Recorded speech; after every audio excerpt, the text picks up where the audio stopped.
The Wisdom of Solomon, chapter 18. But for your holy ones there was very great light.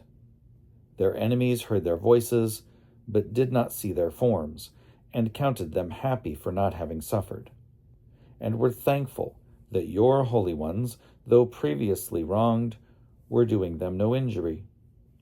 And they begged their pardon for having been at variance with them.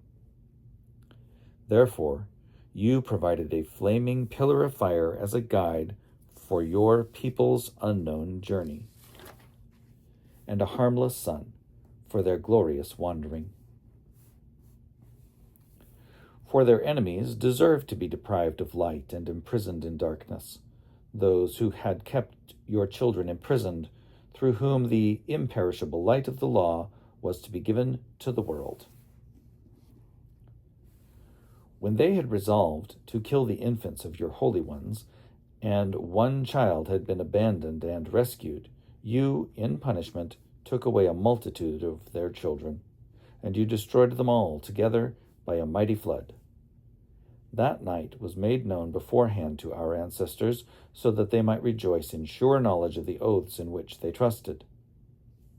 The deliverance of the righteous and the destruction of their enemies were expected by your people.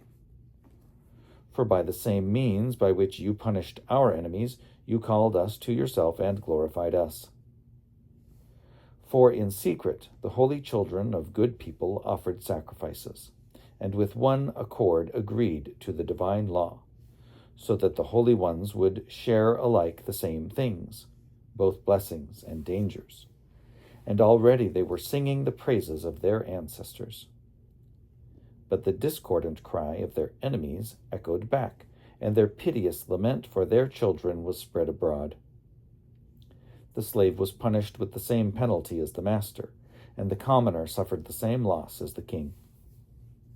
And they all together, by the one form of death, had corpses too many to count.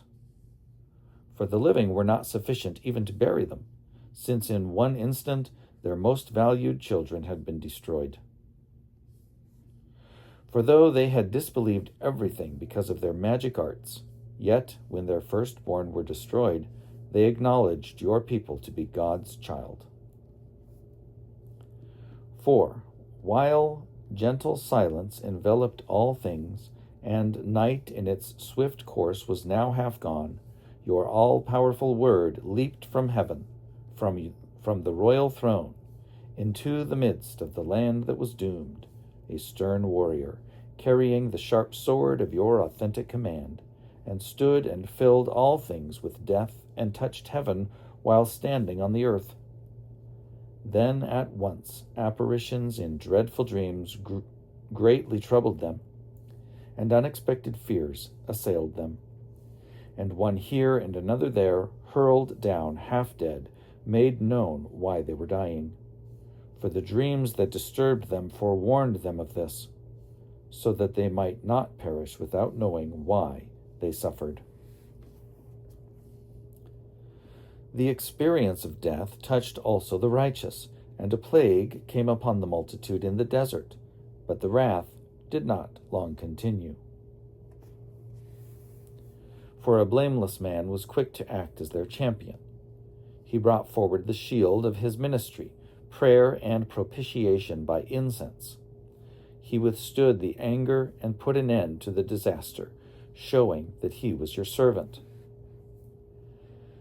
He conquered the wrath, not by strength of body, not by force of arms, but by his word he subdued the avenger, appealing to the oaths and covenants given to our ancestors. For when the dead had already fallen on one another in heaps, he intervened and held back the assault, and cut off its way to the living.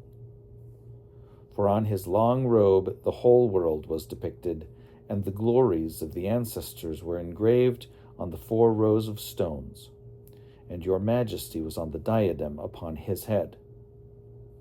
To these the destroyer yielded. These he feared, for merely to test the wrath was enough.